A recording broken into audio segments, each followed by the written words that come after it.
So President Trump just announced sweeping tariffs and the logic behind them. So honestly, it doesn't make much economic sense, and worse, it's based on a simple math error. We're gonna go over the tariff math in this video, and I'm gonna take you in front of the computer for some more details. Was this error intentional? We'll get to that later in the video. Let's break it down on the whiteboard, but before that, are you tired of winning yet? We're gonna win so much, you may even get tired of winning, and you'll say, please, please, it's too much winning. We can't take it anymore. Mr. President, it's too much. And I'll say, no, it isn't. We have to keep winning. We have to win more. So just to recap, here's what just happened. On April 2nd, 2025, President Trump announced new tariffs basically on all imports for nearly every foreign country. These range from 10 to 50%, with the average sitting at around 25%. Now he's calling them reciprocal tariffs, meaning that if another country is taxing our stuff, we're going to tax theirs in return. So it sounds fair on the surface, right? But here's the problem. The formula he's using, it is flawed, and I'll show you why. Okay, so let me walk you through the formula that they use. I'm gonna use a simplified version on the whiteboard, then I'll give you actual specific numbers in front of the computer. So the US is putting tariffs on countries based on this: the trade deficit with that country, okay, divided by our imports from them, and then here's the high level math. Okay, you ready for it? Then they divide it by 2.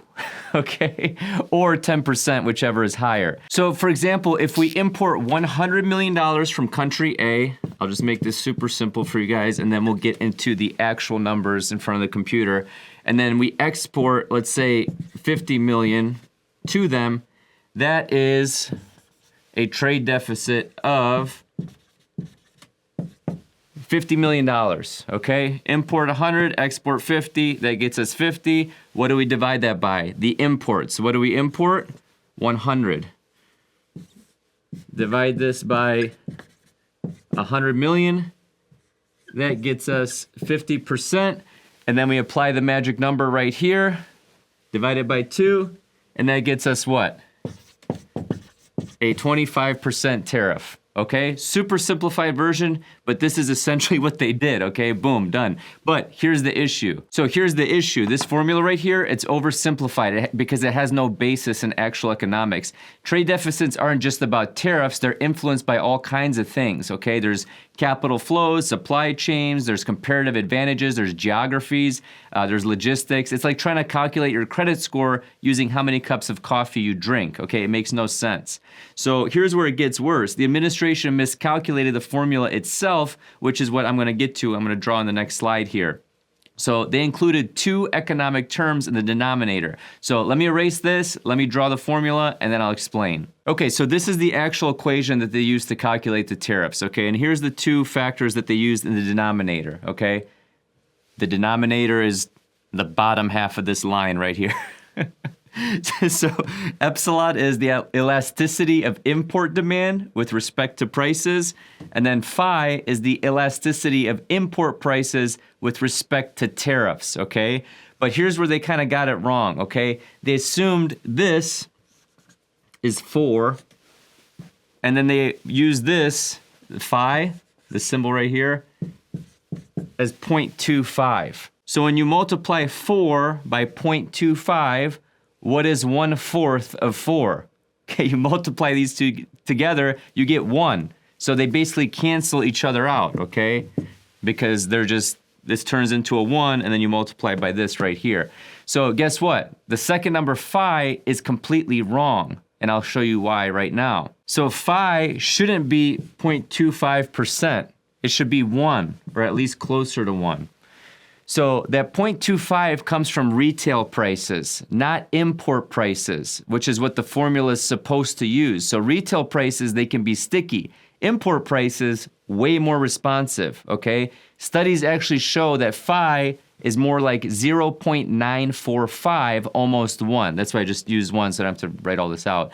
But instead of canceling out, that whole formula inflates foreign tariffs by 4x. Which is our response to the tariffs, which in my opinion was way too high. I'm gonna probably make other videos in the future explaining what his whole game plan is, and I kind of did that in this video right here. But when it comes to this actual formula, this made the response way too aggressive. So in my opinion, if they fix this error right here, most tariffs would drop dramatically. In fact, Table 1, which I'll link below, shows that no country would get hit with more than a 14% tariff, and most, they'd be right at about that 10% floor that we talked about. So listen, I don't care what side of the aisle you're on politically. This is a apolitical channel. But if you're going to base policy on a formula, at least make sure that this formula is fair, okay, or at least the math is right. So correcting this mistake could help ease international tensions and give the economy the boost it needs right now, especially with the S&P 500 dropping 9% and recession odds climbing. Check out my other videos for news on that. So as always, do your own research, be smart with your money, and don't believe every headline you read. Let's get to the computer. Okay, so I promised you that I would back this up with actual examples, not just give you the oversimplified example. I'm pointing to my whiteboard over there. So based on market sentiments analysis, the tariffs are calculated by just dividing the trade deficit by exports from that country to the U.S. So here's an example. So this is real. So this is USTR.gov. Okay, here's an example from Taiwan, and I'll zoom in here. So you have the imports to the U.S. is 116 billion. Okay, you can see that right here where I highlighted this. The U.S. exports to Taiwan are 42 billion. So if you look at the quick math, this tariff is 116 minus 42, which gives you 63.6%. So if we actually look at the tariff chart, so you can see right here, this was the math that I just did on the whiteboard in the middle of the screen. And if we look at this chart right here, we find Taiwan. The deficit / export is 63.6%, where my cursor is. This is what they used as the White House data, 64%, and they just divided it by 2. This is exactly what I just did on the whiteboard, you guys. So the logic is Taiwan is charging a 63% tariff, and we're going to respond with a 32% reciprocal tariff. That's like buying more from Costco than they buy from you and accusing them of being unfair, okay? So if you want an even simpler version, I'll take you back to the whiteboard and I'll show you with the $2 Mexican hammer that becomes $8 with tariffs. Check it out. Okay, so I very quickly want to explain why a lot of tariffs don't work, and I'll give you a very simplified example. Let's break this down with an example of Mexicans selling a hammer in the United States. But before that, here's a word from today's sponsor, Policy Genius. One of the proudest financial moments in my life was paying off our house. That feeling of security, knowing my family has a roof over their head, is something that I'll never forget. But that didn't just happen by accident. It was the result of a lot of planning, saving, and making smart financial decisions over time. And part of that planning is thinking about what happens if I'm not around anymore. That's where life insurance comes in, especially if you're building a legacy for your family like I'm trying to. A lot of people, they put it off. I get it. Life insurance doesn't feel urgent until it is. But let me make that easy for you. Policy Genius makes finding and buying life insurance simple. They help ensure your loved ones have a financial safety net to cover debts, living expenses, or just keeping life moving forward if the worst were to happen. With Policy Genius, you can find life insurance policies that start at just $292 per year for $1 million of coverage. Some options are even 100% online, and you can skip the medical exam. That's a win in my book. So here's what that looks like, and here's what I like the most. Policy Genius lets you compare quotes from top insurers in just a few clicks so you know you're getting the best deal. Their licensed agents aren't there to upsell you. They walk you through everything, handle the paperwork, and answer your questions with zero pressure. And if you're relying on the policy just through your job, be careful because it may not be enough, and it probably won't follow you if you leave that job. This is a piece of financial planning that too many people overlook, but it's one of the most important. So if you're a parent, caregiver, spouse, or just someone who wants to leave behind peace of mind, make this year the year you check off life insurance off your to-do list. Head to policygenius.com/whiteboardfinance to compare free quotes and see how much you could save. That's policygenius.com/whiteboardfinance. Okay, so let's say Mexico makes a hammer for $2. Okay, we'll call it the $2 hammer. Terrible hammer, but you get the picture. It's such a bad hammer. That actually looks like a court jester. Hold on. That's so bad. Hold on. Let's try this a little bit differently. Okay. Okay, much better hammer. So in Mexico, this hammer is made for $2, okay? They take this hammer and they sell it in the USA for $4. That's their markup, okay? So the US version costs $6 to make. Let's pretend that there's a USA hammer. You have to pay your workers more, okay? And this hammer costs $6, okay? So now we can't compete, right? So the American hammer manufacturer can't compete because this costs $2 to make in Mexico and we can sell it to the consumer for $4, right? Unless this hammer is much better, how do you justify that $2 increase in cost, right? So what do? So let's say we slap on a 300% tariff and now the Mexican hammer costs $8, okay? So now this Mexican hammer is $8 because we have a 300% tariff. So now the hammer that costs $6 to make in the United States, they can finally squeeze out a profit margin if they sell it at $8. So let's say the American hammer now becomes $8, okay? So you got the Mexican hammer costing $8, the American hammer costing $8. Guess who wins? Guess who loses? Well, I can tell you who loses, the consumer, because you just paid double, okay, for the same product. Remember, this was the $2 hammer to make. They sell it for $4. This hammer costs $6. They now sell it for $8. The tariffs made this $8. Obviously, this is an oversimplified example, but it's YouTube. I want to make it as easy as possible to understand. So we've seen this before. Reagan did it in the 80s with Japanese cars. It ended up increasing the cost of cars even though they were manufactured in the United States. Okay, that's a quote from Susan Stone, who was an economist at the time. So he realized it was a mistake and he backed off. Check out this clip right here. You see, at first, when someone says, let's impose tariffs on foreign imports, it looks like they're doing the patriotic thing by protecting American products and jobs. And sometimes for a short while it works, but only for a short time. What eventually occurs is, first, homegrown industries start relying on government protection in the form of high tariffs. They stop competing and stop making the innovative management and technological changes they need to succeed in world markets. And then, while all this is going on, something even worse occurs. High tariffs inevitably lead to retaliation by foreign countries and the triggering of fierce trade wars. The result is more and more tariffs, higher and higher trade barriers, and less competition. So soon, because of the prices made artificially high by tariffs that subsidize inefficiency and poor management, people stop buying. Then the worst happens. Markets shrink and collapse, businesses and industries shut down, and millions of people lose their jobs. The memory of all this occurring back in the 30s made me determined when I came to Washington to spare the American people the protectionist legislation that destroys prosperity. Now, it hasn't always been easy. There are those in the Congress, just as there were back in the 30s, who want to go for the quick political advantage, who risk America's prosperity for the sake of a short-term appeal to some special interest group, who forget that more than 5 million American jobs are directly tied to the foreign export business, and additional millions are tied to imports. For those of us who lived through the Great Depression, the memory of the suffering it caused is deep and searing.